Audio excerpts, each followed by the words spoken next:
ఇక ఏపీ రాజకీయాల్లో పోటీ ఎలా, పొత్తులు అవసరమా లేదా అనే అంశాలపై బీజేపీ దృష్టి సారించింది. ఆ పార్టీ ముఖ్య నాయకుల కీలక సమావేశం విజయవాడలో జరుగుతోంది. జాతీయ సహా సంఘటన కార్యదర్శి శివప్రకాష్ హాజరయ్యారు. ఈ మీటింగ్లో పొత్తులపై అందరి అభిప్రాయం తెలుసుకున్నారు. రాష్ట్రంలో నెలకొన్న తాజా రాజకీయ పరిణామాలపై చర్చించారు.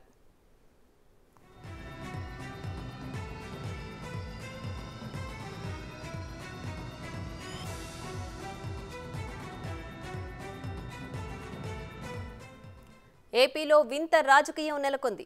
జనసేనతో ఫ్రెండ్షిప్ కొనసాగుతోందని ఓవైపు బీజేపీ నేతలు చెబుతున్నారు. అటు జనసేన మాత్రం టీడీపీతో సీట్ల సర్దుబాటుపై కసరత్తు చేస్తోంది. ఈ నేపథ్యంలో జనసేనతో పొత్తు ఉన్నట్టా లేనట్లా స్పష్టం చేయాలని పలువురు కమలనాథులు కోరారు. మరోవైపు టీడీపీతో పొత్తు అంశాన్ని అధిష్టానానికే వదిలేయాలని డిసైడ్ అయ్యారు.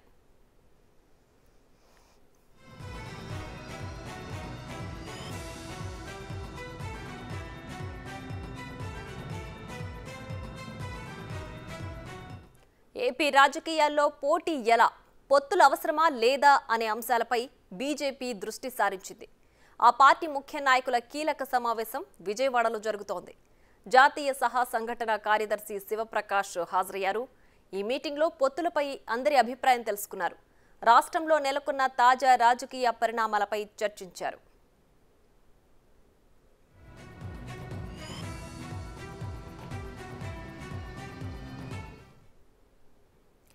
ఇక ఇదే అంశానికి సంబంధించి మరింత సమాచారం మా ప్రతినిధి శివ లైవ్ లో అందించడానికి సిద్ధంగా ఉన్నారు.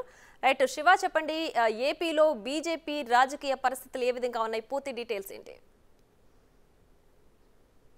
మొత్తం మీద చూసుకుంటే ఆంధ్రప్రదేశ్ రాజకీయాలు శరవేగంగా మారిపోతున్నాయి. మరికొద్ది రోజుల్లోనూ ఆంధ్రప్రదేశ్లో సాధారణ ఎన్నికలు జరగబోతున్న నేపథ్యంలో పొత్తులు ఎత్తుల్లో భాగంగా బీజేపీ నిన్న ఈరోజు చాలా కీలకమైన సమావేశాలు నిర్వహించింది. నిన్న కార్యవర్గ సమావేశం నిర్వహించిన బీజేపీ ఈరోజు ముఖ్య నాయకుల సమావేశం నిర్వహించింది. ఈ సమావేశానికి మాజీ ముఖ్యమంత్రి కిరణ్ కుమార్ రెడ్డి, పురంధేశ్వరి, అలాగే శివప్రకాష్ జీతో పాటు మరికొంతమంది ఆంధ్రప్రదేశ్ సంబంధించిన కీలకమైన నేతలు కూడా హాజరయ్యారు. దాదాపుగా 5.5 గంటల పైగా కూడా ఈ సమావేశం కొనసాగుతోంది. ప్రధానంగా ఈ సమావేశంలో రానున్న ఎన్నికల్లో ఏ విధంగా ముందుకెళ్లాలి, పొత్తులతో వెళ్లాలా, పొత్తులు లేకుండా విడిగా వెళ్లాలా అనే దాని మీదనే విస్తృతంగా చర్చించారు. ప్రధానంగా జనసేనతో పొత్తు ఉంటుందా లేదా అనే దానికి సంబంధించి స్పష్టత ఇవ్వాలని చెప్పి కూడా మెజార్టీ నాయకులు అధినాయకత్వాన్ని ప్రశ్నించారు. అలాగే నెంబర్ 2, పొత్తు లేకుండా వెళ్తే మాత్రం ఖచ్చితంగా ఓట్లు శాతం పెరుగుతాయి కానీ సీట్లు పెరిగే అవకాశం లేదు. సో ఈ నేపథ్యంలోనే పొత్తుల్లోకి వెళ్తేనే చాలా బాగా ఉంటుందనేది, ఖచ్చితంగా వెళ్లాలనే దానికి సంబంధించి కూడా మెజార్టీ నేతలు కూడా అభిప్రాయాన్ని వ్యక్తం చేశారు.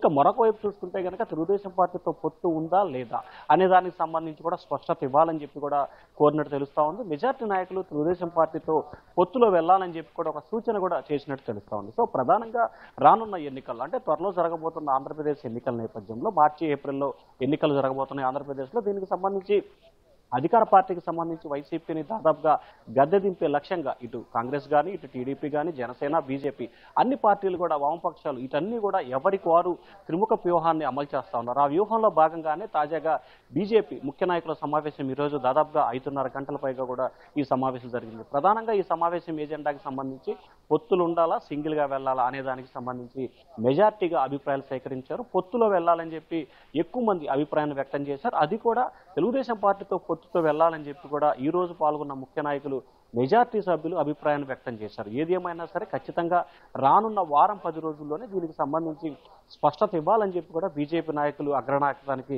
చెప్పడం జరిగింది. అయితే సంక్రాంతి తర్వాత ఖచ్చితంగా ఈ నెల చివరి నాటికి పొత్తుతో వెళ్తామా, పొత్తుతో వెళ్తే ఏ పార్టీతో పొత్తుతో వెళ్తాం, లేకపోతే సింగిల్ గా వెళ్తామా ఏంటి అనే దానికి సంబంధించి కూడా ఈ నెల చివరి నాటికి అంటే 20-25వ తేదీ నాటికి స్పష్టమైన ప్రకటన చేస్తామని చెప్పి ఏదైతే కేంద్రం నుంచి బీజేపీ నేత వచ్చాడో శివప్రకాష్, ఆయన మాత్రం స్పష్టమైన అభిప్రాయాన్ని వ్యక్తం చేశారు. అయితే ఈ సమావేశంలో కూడా కీలకమైన పలు అంశాలు చర్చకు వచ్చిన పరిస్థితి కనిపిస్తోంది. ముఖ్యంగా రాష్ట్రానికి సంబంధించి నిధులు చాలా వరకు మనం పెద్ద ఎత్తున కేంద్ర ప్రభుత్వం రాష్ట్రానికి నిధులు ఇస్తుంటే ఎక్కడా కూడా కేంద్ర ప్రభుత్వం సహాయ సహకారాలు చేస్తుందని చెప్పి కూడా రాష్ట్ర ప్రభుత్వం చెప్పట్లేదు. ఎక్కడా కూడా కేంద్రం కానీ మోడీ ఫోటోలు కానీ వేయకుండా సొంతగా ఆ వైసీపీ సర్కారే ఇస్తున్నట్లు కూడా ప్రకటించుకుంటున్నారు. దీనిపై కూడా కీలకంగా వ్యవహరించాలి. ఇక నుంచైనా సరే అంటే ఈ 2 నెలల పాటైనా సరే ఖచ్చితంగా ప్రజల్లోకి చాలా బలంగా తీసుకువెళ్ళాలి. కేంద్రం ఇస్తున్న నిధులే 80% కేంద్రం ఇస్తున్న నిధులే రాష్ట్ర ప్రభుత్వం ఖర్చు చేస్తుంది అనేది ప్రజల్లోకి బలంగా తీసుకెళ్లాలనేది కూడా బీజేపీ నాయకులు అభిప్రాయాన్ని వ్యక్తం చేశారు. Priya. Right Shiva, thanks for the updates.